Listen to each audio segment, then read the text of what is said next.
மீனவர்கள் பிரச்சினைக்கு மனிதாபிமான அடிப்படையில் தீர்வு காண முடிவு செய்யப்பட்டுள்ளதாக பிரதமர் நரேந்திர மோடி தெரிவித்துள்ளார். இந்தியாவுக்கு எதிரான செயல்பாடுகளுக்கு தங்களது நாட்டை பயன்படுத்த அனுமதிக்க மாட்டோம் என்று இலங்கை அதிபர் அனுரகுமார திசநாயக்க உறுதியளித்துள்ளார்.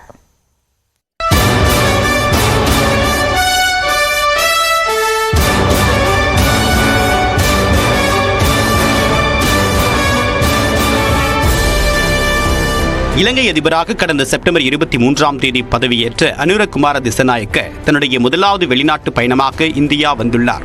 3 நாள் பயணமாக வந்திருக்கக்கூடிய அவருக்கு குடியரசுத் தலைவர் மாளிகையில் பாரம்பரிய முறைப்படி உற்சாக வரவேற்பு அளிக்கப்பட்டது.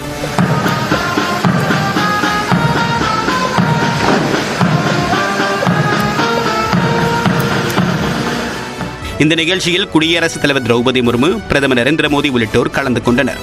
பிறகு பிரதமர் நரேந்திர மோடியை டெல்லியில் உள்ள ஹைதராபாத் இல்லத்தில் அனுரகுமார திசநாயக்க சந்தித்து பேசினார். பல்வேறு விவகாரங்கள் தொடர்பாக இருதரப்பு பேச்சுவார்த்தை நடைபெற்றது. இதையடுத்து இரு நாட்டு தலைவர்கள் முன்னிலையில் இரட்டை வரி விதிப்பை தடுப்பதற்காக புரிந்துணர்வு ஒப்பந்தம் மேற்கொள்ளப்பட்டது. இலங்கையை சேர்ந்த குடியுரிமை சேவை அதிகாரிகளுக்கு திறன் வளர்ச்சி பயிற்சி அளிக்கவும் ஒப்பந்தம் மேற்கொள்ளப்பட்டது.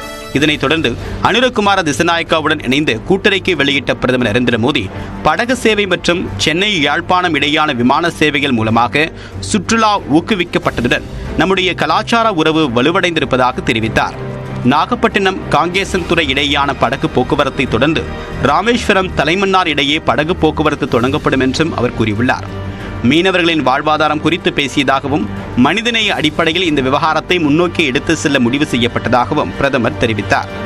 हमने मछुआरों की आजीविका से जुड़े मुद्दों पर भी चर्चा की. हम सहमत हैं कि हमें इस मामले में एक मानवीय अप्रोच के साथ आगे बढ़ना चाहिए.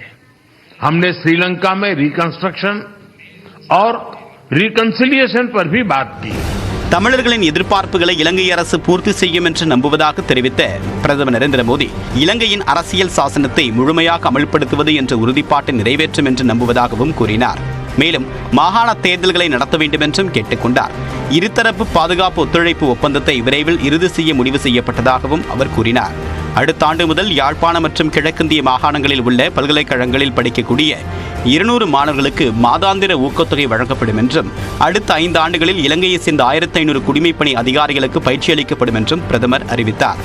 இதனைத் தொடர்ந்து பேசிய இலங்கை அதிபர் இரு நாடுகளுக்கும் இடையான மீனவர்கள் பிரச்சினைக்கு ஏற்றுக்கொள்ளக்கூடிய மற்றும் நீடித்த தீர்வை காண விரும்புவதாக கூறினார்.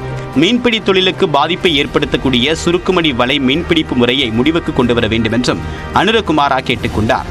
இலங்கையில் இறையாண்மை மற்றும் எல்லை ஒருங்கிணைப்பை பாதுகாப்போம் என்று பிரதமர் உறுதியளித்ததாகவும் இந்தியாவின் நலனுக்கு எதிரான செயல்பாடுகளுக்கு தங்களுடைய நாட்டு மண்ணை பயன்படுத்த மாட்டோம் என்று தான் உறுதியளித்ததாகவும் இலங்கை அதிபர் தெரிவித்தார்.